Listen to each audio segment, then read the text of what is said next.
living a little bit less ordinary, 100%. All right, welcome back to another episode of the Less Ordinary podcast. We've got a special guest on today. It's just me and Hardy in the booth, and we've got Liam Hughes, otherwise known as Flicken with Hughesy. How you going, bros? Good, boys. Pleasure to be here. Cheers for having me on. It's been a while we've been trying to get you on here for a couple of weeks, but we finally made it happen. Would have liked to have Trey Bags here for this one, but he's unfortunately working up the pit, so it sucks to be Trey Bags today. But tell us about your week. What's been happening, Hughesy? What have you been up to, bro? Not much. Just been trying to stay dry.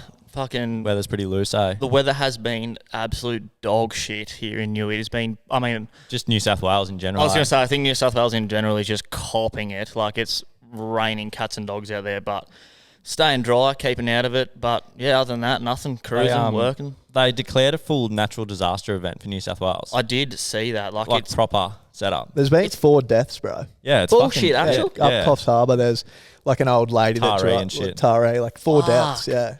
Cunts are dying. It's gnarly. It's just a bit of rain, but fuck, it's a bit of rain. It's flogging down. It's like the other day I walked out the back and there was like a river flooding through the back of my backyard. It was fucked. Yeah. A lot of rain. Mm-hmm. It's been raining, like we talk about it every week on this podcast for the last fucking 5 weeks. It's just been raining, but it's well and truly finished off with a fucking bang now. The whole place is underwater. Sometimes we can't even do a podcast because it's raining on the tin you so hard. imagine the rain hitting this tin roof. I was listening to that podcast with Smitty and you can just hear in the background just peppering the roof. Like, We've had some shockers actually from Mother Nature. Remember the hot day we had? And we had to put the camera in the freezer. Fuck, it would get so hot in here. No inside, it's just nothing. All extreme, hot or cold. But righto, for those that don't know you, give us a little bit of a backstory. Who are you? What are you into? What do you do for work? Where'd you grow up? What's your story? So my name's Liam Hughes, 24, from Lake Macquarie. Went to school in Wallsend, grew up around there, and then in terms of fishing wise, my mum's dad was avid fisho. Like, he always fished, and he got me into fishing from a young fella. Started off as I think most fishos do, down the jetty, just throwing prawns for your bread and butter, your flat. Whatever's going to eat it, yeah. Whatever's going to eat it, trump it up, fucking, I couldn't care less. As long as it bit, I was happy. Bit of bendage. Yeah, a bit of bendage. Oh, love a bit of bendage.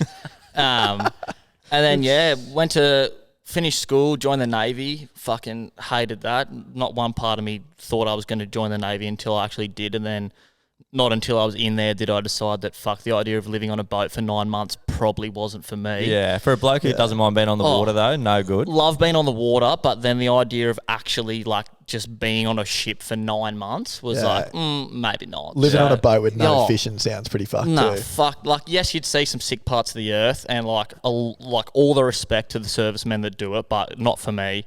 How long did you spend? You're in it for a bit. 3 months. Yeah. You had a little stint. Enough to get a veterans card, but so Anzac Day, boys, you're welcome. I fought for this country. No, I'm joking. But left the Navy and then did high school teaching for 2 years because as much as I fucking sucked at school, I actually loved it. Yeah. And like, mum's a teacher, brother's a teacher, so I was like, oh yeah, I could become a teacher. So I did that for 2 years, and then to the point where I was looking to move to Townsville with 2 of the boys for obviously like fishing, like Townsville. This was Wellesley and Harry. We're going to move to Townsville, far north Queensland, obviously the reef and all that comes with it. And then just started labouring for a mate doing chippy work, bloke I used to go to school with. And then, one of my mates had just gone out on his own, like young fella my age. And he's like, oh, if you want to move into Townsville, I'll give you an apprenticeship. And then, long story short, started chipping. And been a chippy for the last 3 years. I get selling off at the end of this year. So you went to Townsville? No, never ended up. Like, fully enrolled in uni, like looking at houses and everything, but it just fully nearly happened. Harry went. Harry's back. So one of the boys, Harry, moved up, and that actually was like the biggest blessing in terms of fishing. So Harry had the boat.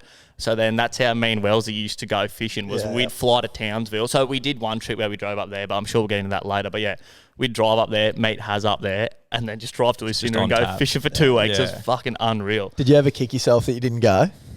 Oh, yes and no. Like, no, in the sense of I love my job. Like, I'm so glad that I did start chipping, but my plan was in Townsville was to, like, I was working at Woolies at the time, like around here, so I was going to work at Woolies up there, learn how to barra fish and like do all that, and then get a guiding job in like Darwin or something, become a barra guide, which becoming a guide is definitely one thing I want to do in my life, like saltwater fly fishing guide. If you ask me what my dream job is, that's it. Saltwater fly fishing guide is my dream job, like the Seychelles. I'll get chills. Like, have you seen Cooper Watson's stuff? Bro, he's living the dream, mate. I talk to Cooper a lot. He's like the one that kind of got me into the idea of like actually doing it. Like every time I talk to him, he's like, bro, what are you doing? Just do it. Just do it. He lives it up, bro. He's bro. finished over in the Cocos now. He's back up here. Yeah, he's in like Airlie or something guiding. Is he guiding on Proserpine? I don't know. He's Oz fly fisher. Cape. Yeah, he's up in in the Cape. I just see stories every day. Queenies, permit, fucking. Yeah. Yeah, he's living it up. Oh, well, that's a good dream to have, bro. One day. But you're stoked for now, so you're doing one your day or chippy stuff. day one. Shut up, Jack. Exactly. Dropping some truth bombs on Gog and shit. Who's going to carry the boats? Me. Righto. Good little wrap up. So I want to start by, obviously, I think most people who know you would know you through your series, which you called Catching with Cleatus. So that was the hunt for the 50 centimetre bass, and you took that very seriously for a long time, and some fucking great content come out of it. So walk us through that. What was the go there? Cleatus was like, so the way kind of Cleatus started was I was working like out locally, and to drive to work I had to drive over this creek, and I'd fished there once. Like in terms of bass fishing, I'd done like I think 3 or 4 bass sessions in my life, like done a couple local ones, and then me, Wells and Harry fished a bit up the coast at this like pond, and we were like live baiting cicadas. Like Yeah. The fuck? it was like that time of season when the cicadas first start to spawn, and they're at the bottom of the trees and they haven't climbed up yet. Yeah. And like we were throwing lures all over and like couldn't catch fuck all. And then I forget who it was. I think it might have, like, if any of you know, like if you know Harry, this idea of his was wild. He's like, fuck, do you reckon we could live bait one? And then he's like, I think I've got some brim hooks. So we like just walked over to the tree and got one, and then you essentially snell it, like put a fucking hook through its nose. And I've got videos of Wellesley walking down this track with his rod, and this cicada's just like flying in front of him, and you just like you couldn't Taking it for a walk, walking the dog, bro. Bro, it was legit like he was walking this cicada, and because you can't cast it because obviously it's so light and you don't want to rip it out, you kind of just like plop it in. And I've got the funniest video of Harry, like he plops it in. It's probably like 2 meters in front of his foot. And I was filming him, and he turns to me and goes, oh, bro, I think it's too close in. And I go, bro, and it just gets blopped. And like Harry is fishes the lightest drag you have ever met. Like I reckon you could blow on his spool and YouTube drag. Yeah, like I don't like Timmy Turtle drag. Yeah. Like you blow on his spool and line would come off. Clicking, yeah. And like this thing just fucking peeled off. But yeah, that's how I kind of got into a bit of bass fishing, and then was working down this road where we had to drive across his creek. And I finished up work one day, and it was like close to Morisset Hot Tackle, and I rolled in. I was like, said to Brock, I was like, told him where I was going. I was like, is there bass in there? He goes, yeah, bro, there's bass in there. I was like, oh, fuck, right. So bought this one tiny little Berkeley bent minnow. I think it was like the 90 mil one. Like, and at that stage, I thought that was big for bass. Like, yeah, because they're such a little fish, but they got a big gob on them. I have a distinct memory of fishing this local zone during lockdown, where I cut down a 2.5 inch plastic to make it like, it was like an inch long, because I thought 2.5 inch was too big for bass. Anyway, started fishing this zone, and like the first cast I hooked up, it would have been like a 20 centimetre bass, but it hit it like 5 times. I was like, holy fuck. Like, blowing your mind. I was like, this is fucking insane. Like top water explosions, like September, like it's pretty visual, eh? It was unreal. And like the type of fishing that I'm used to is like boat fishing and whatnot. And yes, it's fucking, the scenes out there are unreal. But like being in like a creek, it's a completely different type of scenery. Yeah. In nature. Yeah, Sick, man. out in nature, like birds and whatnot. And I ended up catching 2 fish that session. And then I went to work the next day, and I was just like joking around with my old tradesman. I was like, oh, what do you reckon I'll like start this like series of trying to catch a 50 centimetre bass? He's like, oh, fuck it, why not? And I had my fishing Instagram like up and running at that point. So I just put a poll up, and like there's a joke between me, Wellesley and Harry about we put like our faces, like before a trip, say we're going to chase GT, we'll put our faces like on other people's photos with and like fish. send it in the group chat, being like, this would be me. So there's this like local fella, Chris Munner, who like slays the bass. Like he's probably caught like in excess of 150s in his time. So I like superimposed my face onto a photo of his, and I was like, should I start this series? And like a heap of people up, like I did like a poll Instagram, and a heap of people said yes. And I was like, fuck it, why not? Like it wasn't like I was doing it for views or anything. I just was like, oh, something different, yeah. Give it a crack, like see what happens. We'll see what, like just film it. If no one watches it, I couldn't care. At least I can go back and watch it. And then just like started with doing a lot of like local zones, like, and especially with bass, like I have zero bass knowledge, like, and I still have you went in blind, very limited bass knowledge in terms of some people out there. And so I was very like mind blown in where you could actually find them. Like everyone knows, like if you're trying to catch brim and flathead, like and all the your saltwater species, like growing up where we grew up, you know where to go to. Yeah. If you have any idea about like fishing, it's pretty straightforward. It's pretty straightforward of where to go to catch certain fish. But not like, the case with bass. No, well, it didn't appear to be the case until I kind of learned that it's a lot simpler than you'd think. Like I've had a lot of like young fellas message me like, oh, hey mate, like I'm looking to catch my first bass. Like, what do I do? And like the advice that I give any young person that's like messaged me or is trying to catch bass is find saltwater and then just follow it as like on the East Coast, obviously. Yeah. Follow it as far west as you can. Obviously, like to the point if you're like 4.5 years west, like you're too far. Give it a break, yeah. But yeah, anywhere like 4 hours like west of the East Coast, especially like except for like the Great Dividing Range, you're gonna catch bass. Yeah. Like if the water naturally flows east, you'll catch bass. And then yeah, the series just kind of started from there. Like it would evolve. Like I was getting a lot of feedback, and I was like, oh, people are actually they gave a shit massively about that. Bro, the engagement was huge. I did not expect, and like it first started off on Instagram. Like I just put it on my Instagram story and whatnot, and like people were liking it and like reply like, oh, bro, loving the series, and I was like, I don't catch fish. Like, mind you, I think that has a lot to do with your personality. Like you're an entertaining person to watch and listen to. Like that has a lot to do with it. And like that's what surprised me was like obviously like as fishers we like to watch people catch fish, and that's what surprised me. I wasn't catching fuck all.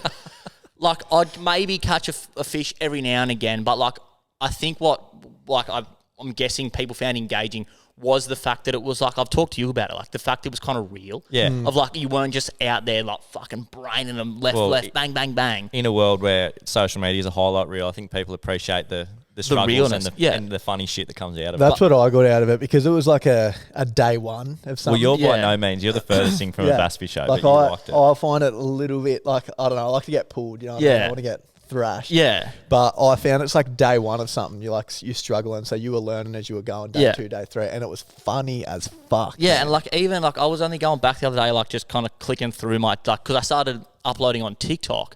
And then that's when I gained a lot more like viewer engagement, was people would like comment and whatnot. Because it's obviously it's a lot easier to leave a comment than to actually personally message someone. And like people are like, fuck yeah, bro, loving the series, or like you inspired me to go chase my first bass and whatnot. And it's like, oh fuck, like I'm doing something here. And it's not that I ever did it to have an impact, but I was like, fuck, I'm actually like having a slight bit of an impact on like a community. And I found like, obviously I had no like idea about the bass community, but fuck, it's a mad community in the sense of, so like there's this like one fella, Josh Rogers, who like has the most time of the day for me ever. Like I could message him whenever and be like, oh bro, like not like, wasn't that I was struggling, but like trying to get some advice on something, and he would send me paragraphs of like things to try and like what he's found and whatnot. And I'm like, there's so many like fishing realms and communities out there that are not like that. Completely toxic, yeah. And like that goes without saying. We don't need to say what it is, but yeah. But like, and that rubbed off on me so much about like when like a young fella would message me, and like I would think like I've messaged people in the past of like, how do I do this? Pass it on, pass it forward. 100%. Yeah. And like I want fishing to like continuously be sick, and like want people to experience what I feel. So I'll happily like tell young fellas like spots where I know they're going to catch a fish, or like point them in the right direction of like a rod to buy, or like things that's going to help them. Like I had a bloke I went to school with, and like we were mates at school, but we weren't like close mates. And him and I have become like pretty good mates because he like reached out to me. He's like, oh, hey mate, watching your series, like I'm into fishing, but I've never done any bass fishing. And like, I'm not saying I convinced him, but he like bought a kayak and like done all that. And like every like couple of weekends, he'll like send me a photo of a bass he's caught. Yeah, that's sick. And I'm fucking stoked. Yeah, like, that's mad. I love watching people like your mates catch fish. Like I reckon it's like equally as good as you catching a good fish is when you're with someone and they like brain a good fish. It's fucking unreal. Yeah, for sure. Which doesn't happen a lot in the fishing community either. It can be that like especially the Australian tall poppy syndrome. Like, oh, bro. So it's good that you can pass that on. You can recognise that. 100%. Like, and be that for the next dude. I think that's like especially in the bass community. Like you'll always see if someone catches a good fish, you click into the comments and it's always like, fuck yeah, bro, stoked for you. Like all that kind of jazz. It's not like, oh, like such and such caught this fish at this zone and whatnot. Yeah. It's like, it's a fish. Heaps better, yeah. And also I think what definitely goes out saying helps the bass community is no one really eats bass. So Yeah, true. no one's out here like, there's never the argument, oh, such and such took this many fish or such and such killed this fish. Like, yes, there would be. That probably does have a lot to do with it. Yeah, I never thought about it like that. There's a lot of people that like in your saltwater community that like get upset because people kill too many fish or what they do with their fish. We're all like victim of it, like saying, oh, such and such did this. But like the bass community, no one's like, I'm sure there are people that keep bass, whatnot. But like, I think majority of sport bass fishers, like your old boys would keep them for a feed and whatnot. But like your smaller like sport bass fishers, let them go, like fish for the future. Yeah. It's sustainable fishing. It's good. So how did the name Cleatus come about? Talk to us about that. What was the go there? Because that was a pretty catchy little setup. The name Cleatus kind of like, it's kind of funny. So my dad and my uncle call each other Cleatus. And I think it comes from like an old Eddie Murphy movie. Like, yeah, right. I don't know if it's like Big Mama's House or something. There's something to do with the name Cleatus. So my uncle and my dad call each other Cleatus. And then like the couple days before I started this series, I saw this TikTok of this American dude going through like naming all like the bass that he catches. Because it's like a Southern American funny name. Exactly. And like, do you ever watch like Gator Boys and like those kind of shows where they name they're like RJ&J Polygon chase a 14-footer. They call him Boris and like shit like that. Where they name like a certain like fish or in that aspect like an alligator. Yeah. But it's like synonymous with that thing and like I think it allows people to like click onto something 100%, and it just stuck like Cleatus Cleatus the bass, and like it just made sense in my mind. Did he end up being, I think you started with 50 to the tip, but then you sort of looked at doing 50 to the fork and then you sort of went back on it? So I started the first episode, I just went out guns blazing and I was like, fuck yeah, 50 to the fork. And then I like slowly realised how much I just fucking blew my own foot off. I was like, a 50 to the fork is like at least a 53, 54 to the tip. And I was it's like... a big bass. Like, and like even like the first video I ever put out, I like missed this fish. And this just shows how like naive I was as to like catching it. And like to put into like perspective of a 50, like we live... Can I say we live in Newcastle? Yeah. So we live in like the Newcastle area. So a 50 around here is like all but unheard of. Like, it's not happening. Go up to your northern rivers and whatnot, and like a 50, like there's like I think at the Mare River, like behind Gold Coast, like there's boys out there that will catch multiple 50s in one session. They'll just throw them back. But a 50 from like where we're from is like holy fuck. Because that was part of your thing too, was to get it locally. Well, like because at the start I like put up a few polls and whatnot, and like a lot of people were saying like go to the gorge, which is like the top of Clarence River, and I was like, I don't want to just... And not saying that I didn't want to go to the gorge. Every part of me still wants to go to the gorge, and I will happily go to the gorge. Yeah. But I didn't want to, like, start this series, 2 weeks later, go to the gorge, bang a 50, and then it'd be over. Because, like, I was... You got to do it for the plot. The plot. Hobbsy and I, shout out Hobbsy, like, talk a lot about the plot. Like, especially with, like, bass fishing. Because not all, but 99% of our bass fishing is done on foot. And some of the days that we do just, like, fucking trotting up these rivers, and you're like halfway up and you're like, why the fuck are we out here? And Hobbsy always just looks at me, he's like, bro, it's for the plot. And I'm like, oh fuck, right. Instant justification. Yeah, keep going. But like it is, but like you look back and you go, fuck, that was epic. Like, yes, it wasn't, you might not have caught like mad fish, but just the experience of doing it, you're like, fuck, that's mad. Yeah, it is. And the journey's half the story too. 100%. Like, it's the journey, not the destination, 100%. So you obviously, you built quite a good following on social media from doing that. How did you find the social media game? Obviously, there's a lot of people we have on the podcast, we ask them that question. Everyone's got a different take. Did you find, certain strategies worked, or, what was your sort of go? Genuinely, I think, like, I had a pretty easy run on social media in terms of, like, I think I had got, like, maybe 2 or 3 hate messages, and it was like that was it. Like I remember you called one of them out, bro. That was fucking funny. Yeah, there was this one morning I woke up and I just had this message from this bloke who, like, I didn't even follow him, he didn't even follow me, and he was a good fisher. Like, I stalked his Instagram profile and I'm like, bro, what are you doing, like, chatting shit on me? Like, you're a good fisher. Like, you're out here, like, I think he lived at the reef or lived in Queensland. Like, he's catching reef species. And I'm out here chasing, like, humble bass. And his comment was along the lines of, like, if you didn't spend so long filming yourself, you'd probably catch a decent fish. Yeah. That's just one of the outliers, but just one of them fuckwits. Yeah, and I sat on it, and then I ended up messaging you that Arvo. And you're the one that told me to fucking bite back at him. And I was like, oh, fuck, righto. And I was like, mate, I'll go fishing for, like, I don't know, 2 hours after work to like fucking 10 hours on the weekend. And like, if you've watched any of my videos, you know they're not edited and they go for maybe 2-3 minutes. And all it is me whip out my phone, say a quick bit to the camera that comes straight off the dome. Like, it's not like I'm sitting there going, oh fuck, what do I say? Yeah. It's just like boom, say a bit to the phone and then boom, straight back in the pocket. So like, out of a 6-hour session, I filmed for like 2 seconds. In the scheme of things, I'm like, yeah, I really don't think that's why I'm not catching the fish. Like, I think there's a lot of other factors that go into why I'm not catching fish, and I don't think that the 2 minutes I take to like stand still, say a bit to the camera, and then fish the exact same snag I was fishing before I said that bit. But yeah, other than that, like support, like hand over fist. Like I've had that many like just like people I don't know, like just reply to the stories, like love the content, or like reach out and like give advice or something like that, where I go, oh, fuck, I've never thought about that. Yeah. Or try this. I'm like, oh, fuck, that's an unreal idea. And like at the start, I had a heap of people reach out that like wanted to take me fishing. And I was like, fuck yeah, I'm like happy. Like I'll talk to anyone. Like I love, and especially fishers, like I can talk fish until the sun comes down. So I was like, there was this one fella who reached out and he's like, oh, do you want to come for a fish? So I went for a fish with him, and he was like, I'd never met him before, and we fished for like 4 hours and got along like a house on fire. And there was these other 2 blokes I went fishing with, same thing, never met them, got along like a house on fire.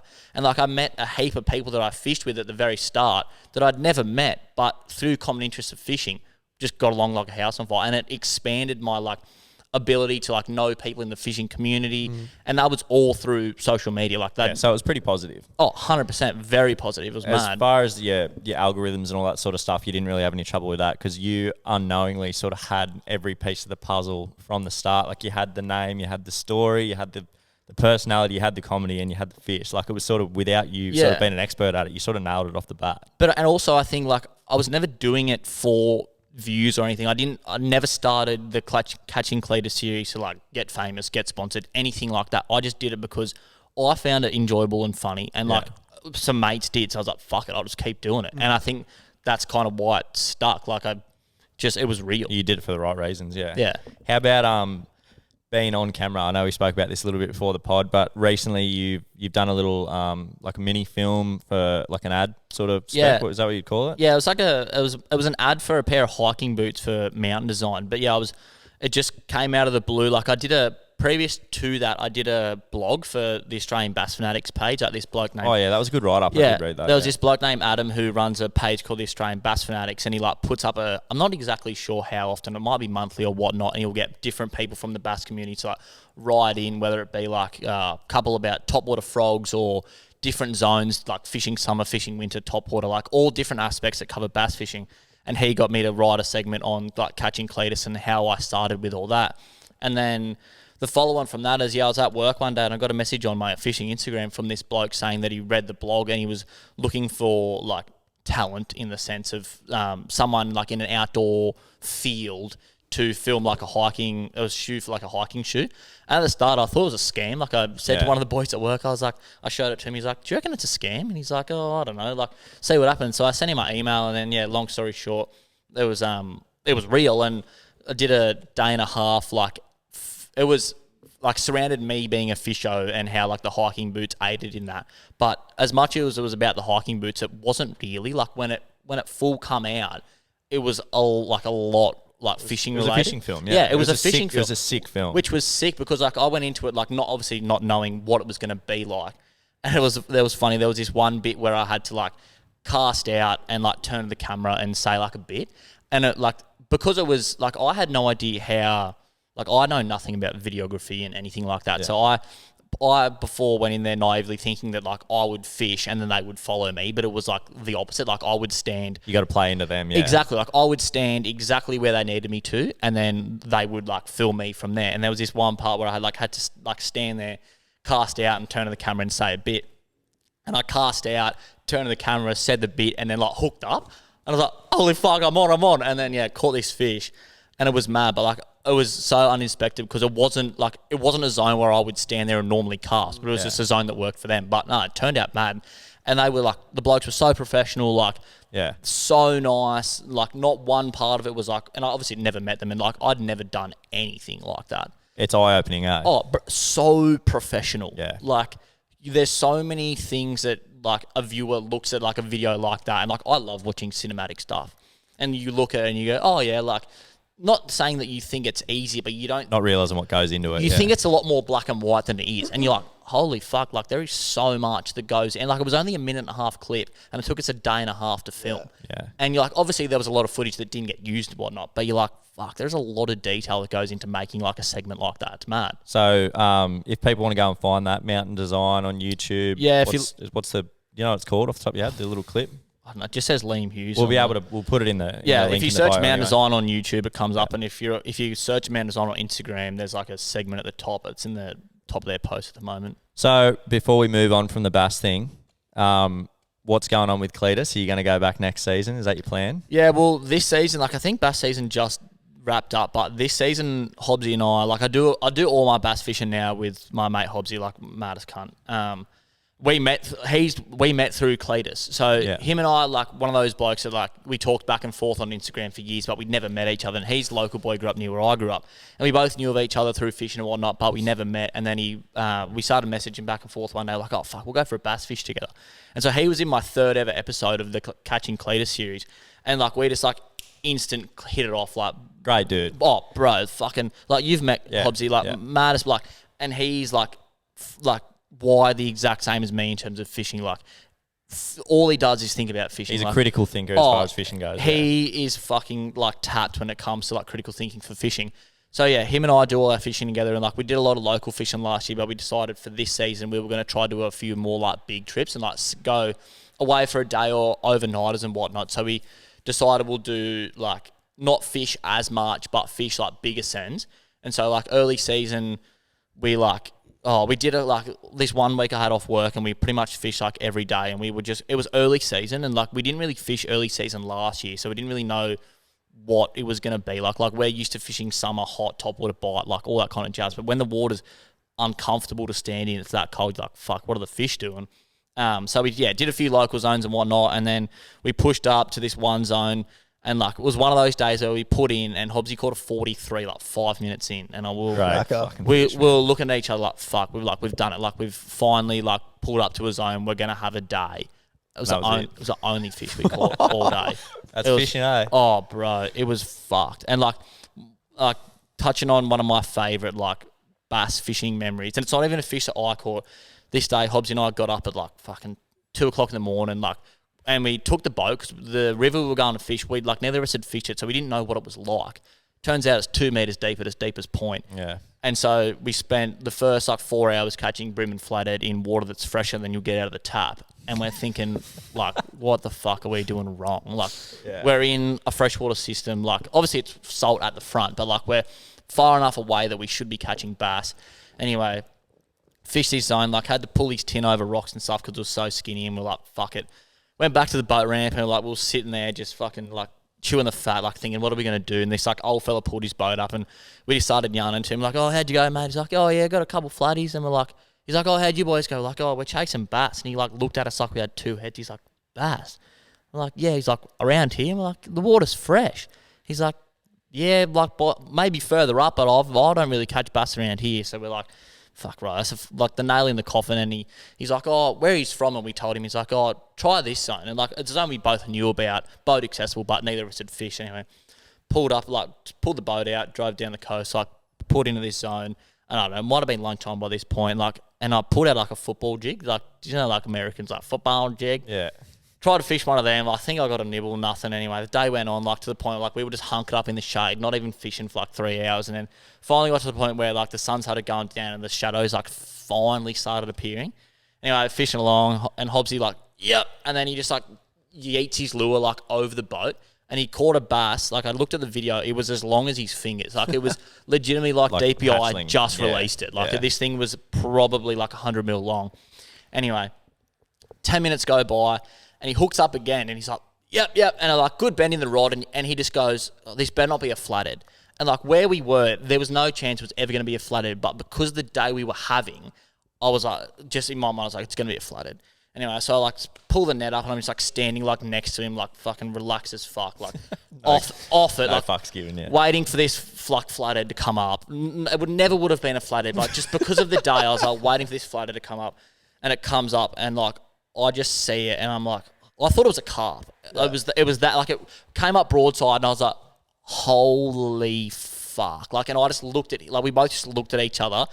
And then, like, panic station just broke out. Like, he's, like, backed off and this thing's just, like, screaming drag. And I'm, like, trying to clean the boat up, like, taking every rod out of the rod rack in case it goes around the boat. Like, playing it as if it was a fucking marlin. Like, proper loosened up on it. I was about to kick the boat in gear and reverse down on this cunt. Like, it was, like, the most, like, fucking hell had broken loose. Anyway, we get it in. It was a 46 and it was like, a football, like there was fatty. Oh, bro, and it was so bronze. Like the water up there was like so dirty. It was such a dark fish, and it was just like one of those days that like had the worst start ever, and then it just like fucking skyrocketed because we caught this one fish, and I was like just made everything worth it. And like I didn't catch a fish that day until 6:30 at night. Yeah. Like we started fishing at 5 o'clock in the morning, and like I hadn't caught a fish all day. And it was, any bill rash from it? Oh, a little bit. Like it was, it fucking played up. Like he was pretty much locked up at the start because he thought it wasn't like, we never thought it was going to be a bass. Like it was always going to be a bass where we were, but just because of the day, we're like, it's not a bass. Yeah. It's a flatty. Yeah. And it come up and it was this fucking dog of a cunt. And it was fucking massive. And yeah, it was unreal. It was 6 sessions. Down in the history books. Yeah, that's epic. All right, one more question about the bass before we moved on. Favourite lure for those who are looking to get into it? Without getting into conditions and zones and everything, if you had to throw one bass lure for the rest of your life, what is it? Topwood frog. Like a Mintos frog or something? Yeah, Mintos frog, Z-Man frog. I ground my teeth on frogs in like Lucinda. Like me and the boys go up to Queensland try to go up there once a year at least and throw a lot of frogs for Jackson Barra and whatnot. And I was like, skipping frogs is fucking insane. Like, if you ever skip frogs, it's addictive. Like, even if you're not catching fish, it's just mad. Just doing it, yeah. Just, like, fucking throw them up on the back shelf and just, like, send them into the snag and then just, like, slow wind and watch it, like, dance out and, like, pop over, like, mangroves or wherever you're fishing. Like, you can throw them into the back of anything and you'll 95% of the time get them out. And they get... The hookup rate on them isn't as good as you would get on like a cicada or something, because obviously cicada's got 2 trebles, whereas like you're throwing a weedless presentation.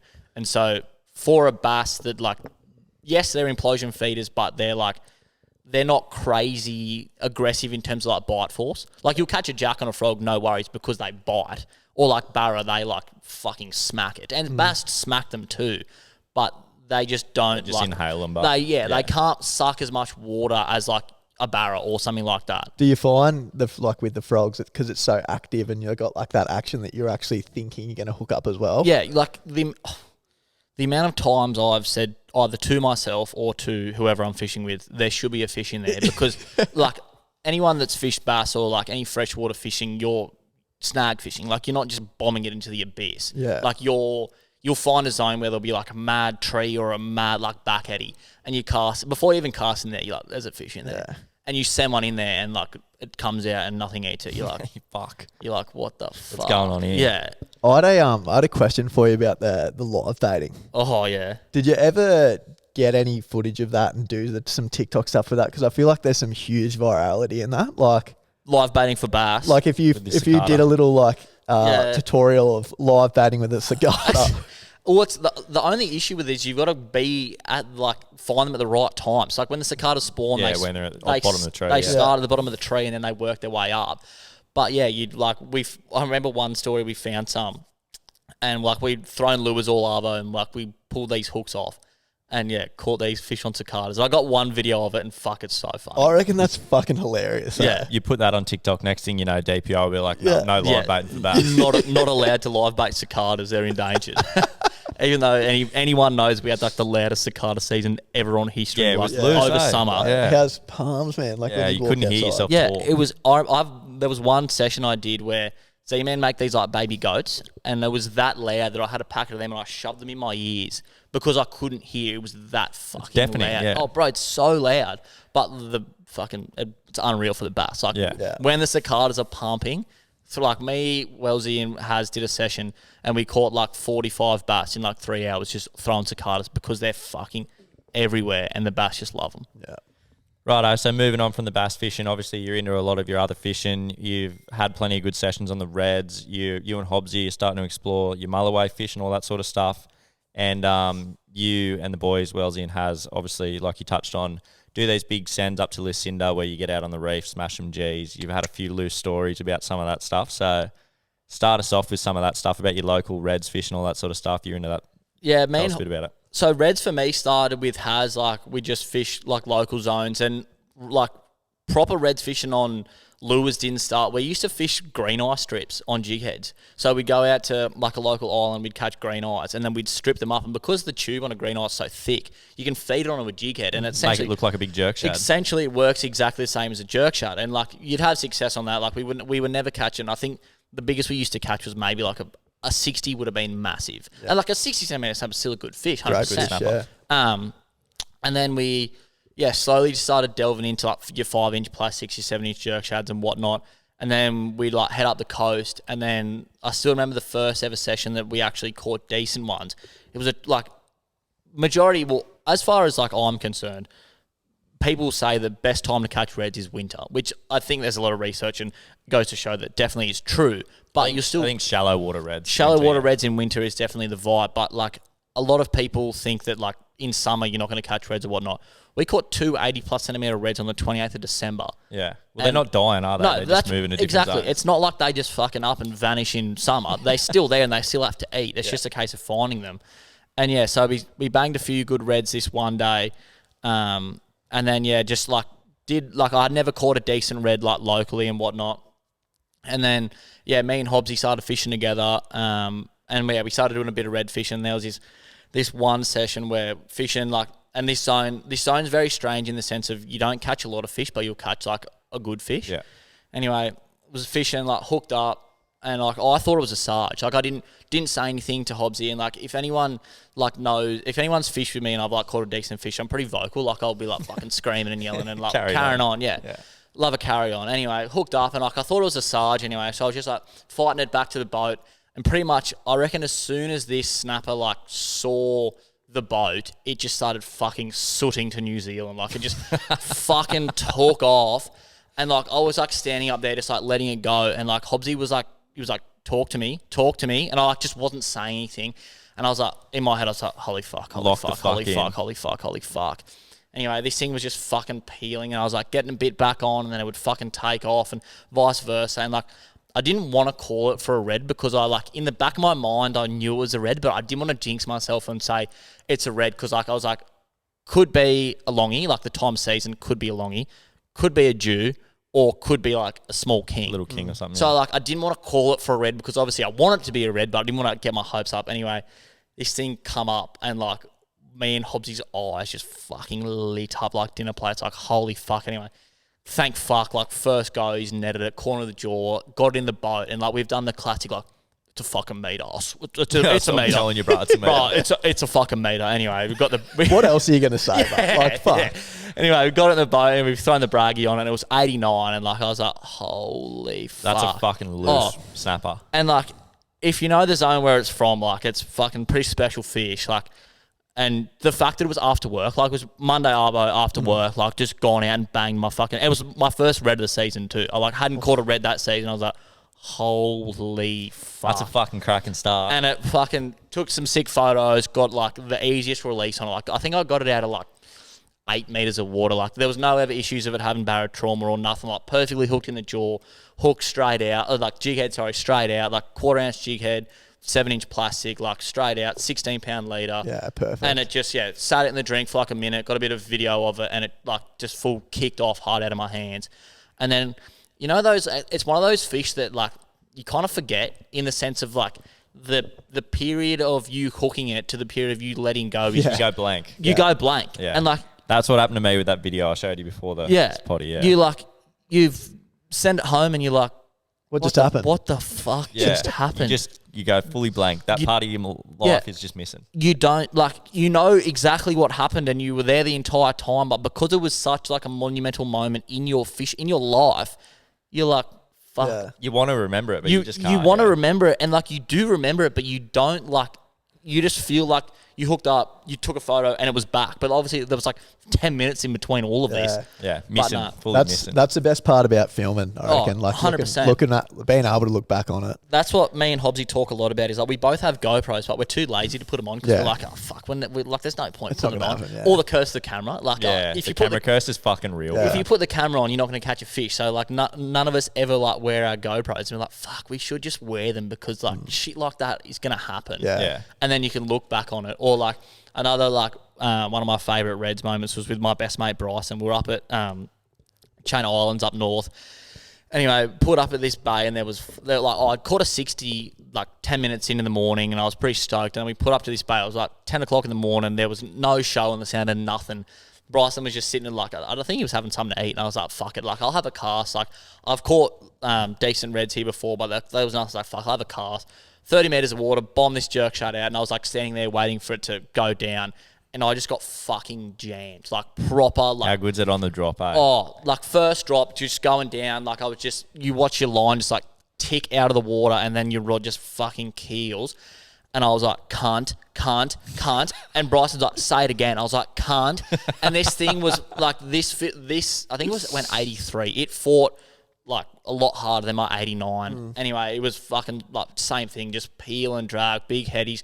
And I was like, and I was worried that it was, because it just kept going straight down. I was like, it's going to do me. It's going to do me. It's going to do me. And I had 30-pound leader and I think I had like 25-pound main line. But I obviously didn't want to put too much hurt on it because like, I didn't want to like fuck around with too much and then be like off myself if I tightened up and it just straight up popped me. Anyway, and it's like fishing for 30 metres. Like you've got to get it up a pretty long way. Yeah. Anyway, we finally got it up and like this thing was like, if I like shack it on the side of its belly, I couldn't get my hand over. Like it was fucking so fat. And yeah, it was a mad fish, but like that's two of my favourite like personal snapper. It's a great style of fishing, eh? Snapper on plastic. So it's by far my favourite. I reckon it's 100%. The best type of fishing you can do. And it's visual in the sense of like you're not just in the middle. Like we like do shallow water snapper fishing. Like so, you're fishing say 30 to 5 meters, and you're usually fishing some sort of structure that you can see. Like either not always. Like sometimes you'll be fishing like a reef on the bottom, but you're usually in a pretty sick zone. Yeah, sure. And the fact that like it's a fairly simple type of fishing. Like it is simple, but it's flathead fishing with it out hitting the bottom. Yeah. Bomb it out, let it sink down, and like big like lifts and whatnot. It's that sink, and then you got the big belly in your line. You see it come straight, and you're like, here we go, bang. The eight is one of the most unbelievable eights. And it's on. Zing. Yeah, it's on. Instant like bang. It's not like I don't really fuck around with it. Nah. It's like grab and coming go down and then just boom and like a lot like the instant peel. Like they don't really like. If it's a good one. A decent snapper. You're fishing heavy drag. Yeah, a decent snapper is going to fucking peel on you pretty much straight away. Obviously, depending how heavy you're fishing. But, yeah, and they fight like dogs. Like, they go hard. Those 80s would have taken you for a fucking walk. Yeah, they'll fucking play hard on you. But, like, even, like, we were talking about this before the pod, like, different type of fish having different calibers. Like, we're talking about, like, how you might get 2 80s and one might fight like a fucking dog and then others will just, like, swim to the boat. I caught this 60 centimetre snapper at this, 66, sorry, at this zone. And I thought it was going to be bigger than my 89. Just the way it played up. Like, it's got a bit of ticker. It just, like Hardy was saying before about how you might catch a fish it's already been hunting for 10 minutes, so it might already be pretty gassed. That's right. And then it finds your lure, like, at the end of its hunt, whereas I reckon this 66 had just fucking... fresh out of bed. Just woke up. Bro, he had just fucking... had its morning coffee. It cracked already and fucking... It was... just hooked up and it was sooting and I said to Hobbs, I was like, I reckon this is a 90 plus. And he's like, you reckon? I was like, are you watching this? Like I could not get a click on it and he was just fucking peeling and I was like, it was one of those moments I was waiting for it to do me because there was nothing I could do about it. Like I was locked up to the point I was like happy in terms of like fucking I wasn't full lock, but happy in the sense of I could fight it. And then, got it up and I was like, obviously wasn't disappointed, but I was like, fuck, I thought this fish was going to be a lot bigger than it was based on the fact that like the first few runs it had, it just played up. I reckon that's why you don't remember the fucking fight, 100%. Especially snapper fishing, because the whole time, all you're thinking is, I'm going to lose this thing. 100%. I'm going to lose this thing. You're in 8 meters of water. You can't enjoy it because the whole time you're fucking just park it up, just waiting for it to pop. Yeah. and like you're just like get it in, and it's not that you don't want to enjoy the fight. It's the fact that you want to see that fish, and like I always talk about this with the boys. Would you rather get smoked? Yeah, he's giving us a segment here. Yeah. Would you rather get smoked and not see the fish, or would you rather lose it at the boat? I am Lose it at the boat. Nah, fuck Yeah, that. I'm losing it at the boat as well. Nightmare fuel. Yeah, it is. It's but what gets you back, but Yeah. It is. It's what gets you back. Nightmare fuel. I would rather just get fucking absolutely sooted and lose it and not know what it was than visually see this fish come up next to the boat and then you know that it was like 20 kilo Jew or it was a 90 centimetre snapper or whatever it was, and then you just have to live with that. Like the second ever Jew that I ever hooked in a boat was with Wellesley, and he'll tell you this memory. Hooked up, like throwing a vibe in the lake. This was, I would have been, I don't know, 16, 17.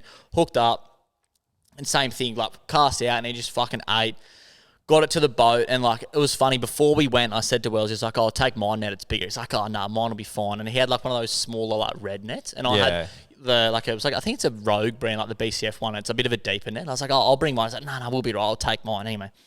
Hook this Jew, get it up, like get it to like the side of the boat, and I said to him, I was like, "It's too big for the net. Lip grip it." And he's like, "Righto." So he's grabbed the lip grips out, put the lippies in its mouth, and it's shaking its head, and the lip grips have fallen off his hand, and I've just like fucking puckered up. And then he's like, I've brought it back around. You can see the lip grips hanging out of his mouth. So he's grabbed leader to try and like pull it back in to grab the lippies. And as soon as he's grabbed leader, it's shaking its head again, snapped it, and just sailed off to the bottom. And I still remember this clear as day. Took my Akuba off and fucking pegged it as hard as I could at the deck of the boat.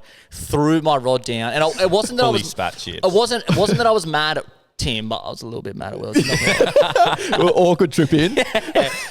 I was like, and like I'd never caught a Jew at that point. So like for me, a Jew was like, it still is the fucking god tier of a fish, and it was like on a lure, like everything that I like wanted. And it would have only been like, I don't know, 80, 90 centimetre Jew. Like it wasn't a fucking massive, but for the lake, like, and on a lure, That's a good lake Macquarie Jew. It was a good Jew. And yeah, it just sailed off to the bottom, and I had a fucking few sleepless nights. And I didn't catch my first Jew till 3 years after. I still disagree with you. You know, like, put it this way, look at the video I showed you before the pod. Yeah. I would much rather to have seen that because, like you said, you go blank. Yeah. Come off the back of that, we were walking back to the car. After that happened, I was like, nah, it was an eagle ray, man. It was just an eagle ray. It just peeled me. It was just, don't worry about it. It was nothing. Watch the footage. Having seen it and known. Are you burning inside because you know?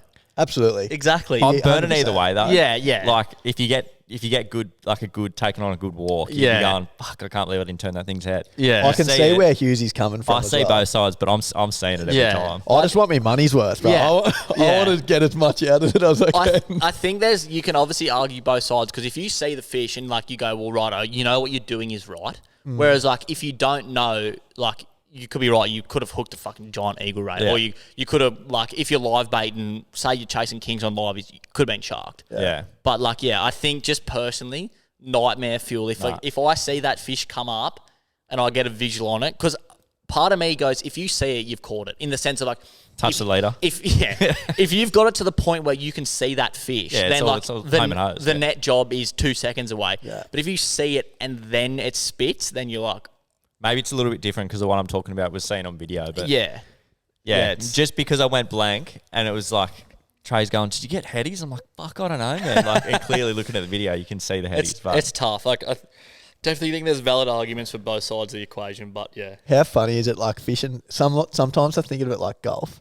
You go through 9 holes of golf, don't hit one good shot, and then you hit just one good drive, and you're like, I'm good for another 9 holes. It's worth it. You fish for 6 hours, don't catch a thing, have one good hit, and you're like, I'm good for another 6. 100%. Like, it's just, all it takes is like I was saying before, that bass that me and Hobbsy got, we fished for fucking 10 hours, he didn't catch one fish, but as soon as he caught that 46, the spirits through the roof. It wasn't a flatty. No, it wasn't.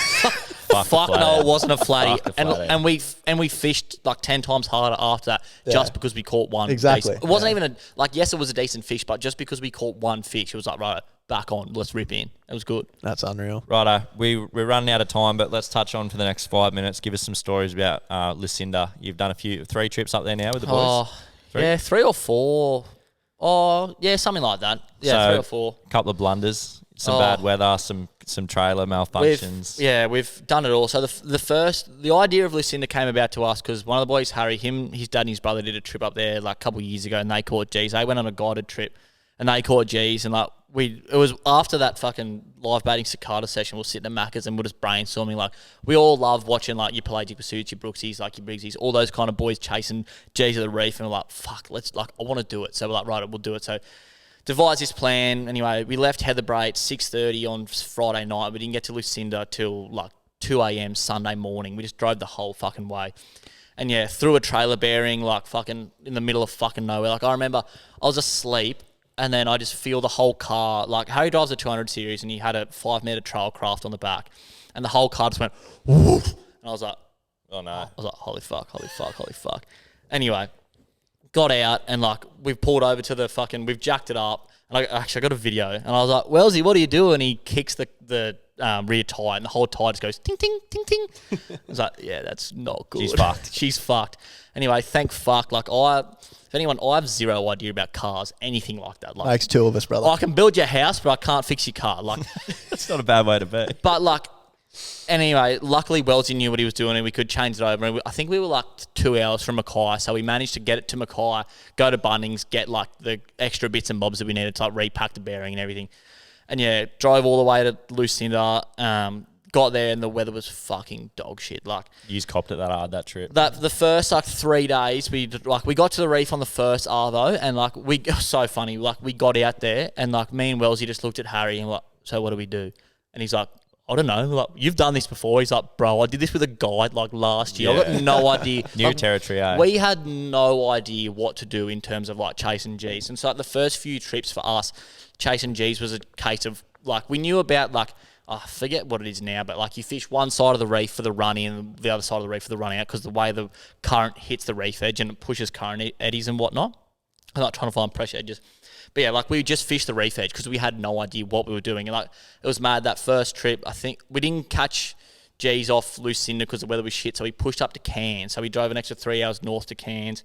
And then we all managed to get G's that first trip, which was fucking insane. That's loose, yeah. That's what you want. In a mate's boat, like this trip was solely off our own your own backs. back, Like yeah. none That's of the us. sickest part. Harry had like the tiniest idea of what to do, and like YouTube was our golden ticket of like trying to find a bit of research. But yeah, we were just like I think we all caught like maybe 1 or 2 G's just fishing reef edges, but then we slowly like learnt like Hughesy schools, and I think it was a case of we got better weather. So we were able to like do a bit more recon, and we'd found like one of my favorite Lucinda memories was we had this one arvo where we put up on this certain part of the reef, and it was just like football fields of fusies. Like they were fucking everywhere, and like I think we caught 10 G's in like 2 hours, and that was a case of like one person at a time was fishing. Like you'd be like, fuck, I'm knackered. Like someone was filming, someone was like eating, and the other person was casting.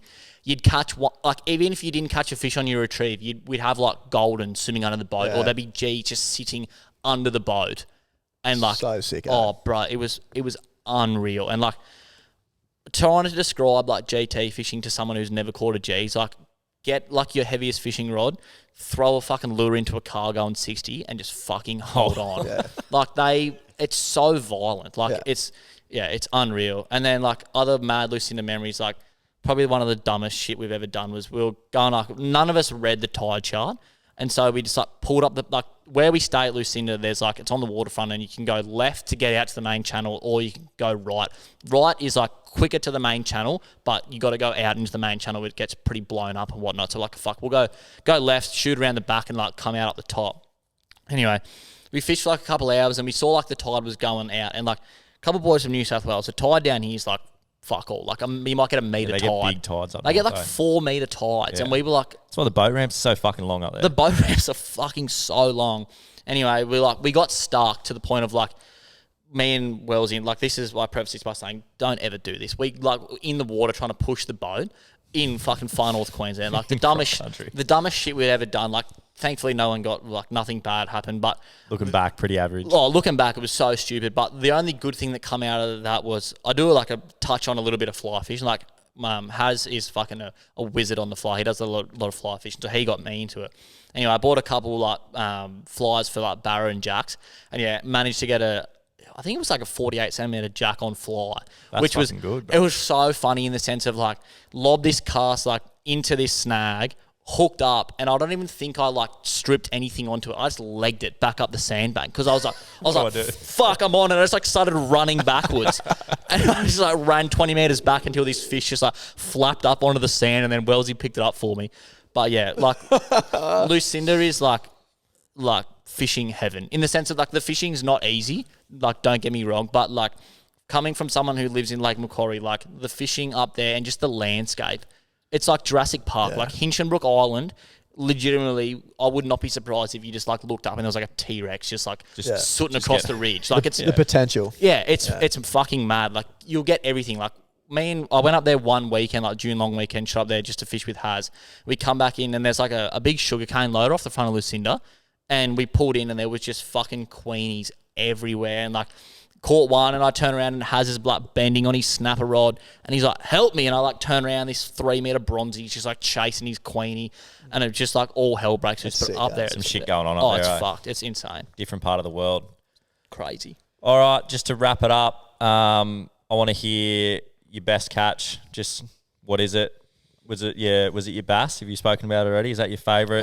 Like not necessarily your best fish, but your favourite fish by any sort of memory or anything like that? I think in terms of bass, my most memorable fish isn't even my biggest. Like my biggest bass is only 44 centimeters. Like yes, it's a decent. Like, you say only. Well, it's a decent fish, but in terms of like, it's not Cleatus. It's not Cleatus, but I think my most memorable fish was there was this one. Like it was a Saturday, and I worked in the morning, and I was like, umming and ahhing where I should fish in the Arvo, and like the missus was out. I was like, oh fuck it, I'll just go. Like I've got nothing better to do. I'll just go. Anyway, pulled up at this zone, and like I know this zone like holds a decent fish because a bloke who took me there has caught like a 49 there. So like I know there's good fish here. Anyway, fished all day, like nothing, like through frogs, through chatters, through like beetle spins. Like I used to throw a lot of beetle spins, which like for those who don't know, it's just like a plastic with like a little spinner that you sit off the back of it.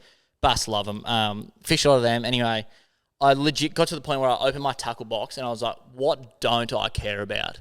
And I bought these like the 95mm MMD splash prawns, and I bought them for the first time I ever went to Queensland because I was like, just fucking bought everything the tackle shop had to offer. Anyway, I pulled out this 95mm splash prawn. I was like, I don't care about it. Like if I lose it, it was one of those times I was like, I don't give a fuck. Third cast, fucking whack. And got this 42 centimeter bass, and it was like my equal PB at the time, but it wasn't the size of the fish. It was the fact that one, I was like, fuck it, I'll just go, and the persistence, that was like what I got from that session, is just keep showing up, like just keep grinding, keep at it, and it will come out. But yeah, I think that fish, and my first dew was a pretty memorable fish, but just because it took me so fucking long to catch one. Yeah, as it does. And it was on a livey. Like, it wasn't on a lure, nothing special like that, but it was funny in the sense of we were sitting on this one spot in the lake, and Harry's like, I think it was 8 o'clock at that point, and he's like, righto, 8:30 we'll go. I was like, 9 o'clock. He's like, 8:30. I was like, 8:45. Yeah, He's mate, like, in the middle. He's like, righto, deal. Anyway, it was like 8:43. And I was like, it's clear as day in my head. I was sitting there in my camp chair in the boat on TikTok, and I like looked up to Haz. I was like, all right, 2 minutes, and I pretty much scrolled to the next TikTok, and then my rod just fucking keeled over and started sooting off, and I was like, holy fuck. Same thing again. Like it was the most methodical like pump and wind of my entire life. Like I think I did everything proper technique perfect, like stood there, like I was like full moving with the rod, everything to make sure I did not lose his fish. But yeah, got it in. I fucking nearly cried like a schoolgirl, like called my nan. I was like, no, fucking done it. Like, cause like my pop, like he's caught some fucking stonking dew in his time. I think you showed me some photos. Yeah, he's caught some stonking dew in his time. Like there's this one story where he caught this massive dew in the lake, and the cops thought it was a dead body because there was like a shooting around, and they popped the trunk, and there was this massive dew under a towel in the back of his truck. Anyway, but how big did the one go that you got on the beach? Your first one? No, it wasn't on the beach. It was in the lake. Oh, in the lake. It was only like, I think it was like 90. Like it wasn't even that big, but it was the fact. Oh, it's the one you talked about previously on the pod. Yeah, it was my first dew. I was like, holy fuck! Like, that's always a special fish. It was mad. I had one more question for you, just to see what means most to Hughesy. 50 centimetre bass, let's say 95 centimetre snapper, 20 kilo dew, or 25 kilo GT? What are you picking?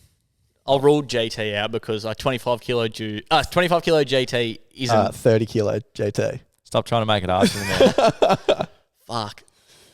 I think what would mean most to me, like I would love a 95 centimetre red. Obviously anyone would, but I don't think it would mean as much to me. And like I've dabbled in like starting to get into a bit of ledge fishing for dew, but I think Cleatus is going to be like, just because of how much like time and effort I've put into that fish. Like when he finally comes on board, I think it's going to just mean the most personally. Yeah. Like there'll be a lot of people that won't get it. Like I'll show someone like, oh, I've got a 50 centimetre bass. They're like, sick. Yeah, sick, man. But like, it's fucking tiny. To you, yeah. For me, and especially for like Hughesy and like all the boys that have like been on the journey with me, it's going to mean the most personally. I'll get the most like gratification. And like a lot of people are like, oh, when you catch Cleatus, he's still going to fish for bass. And I'm like, fucking oh. It's like, Cleatus isn't like the end goal. Like Cleatus is like a goal, but it's not the end. Like obviously I'm not going to catch Cleatus and then say I want to catch a 60 centimetre bass. But like he's just like, get Cleatus's brother. Once I get Cleatus, Brutus. then I'll be like stoked. Cleatus and Brutus. Clayton Brooch.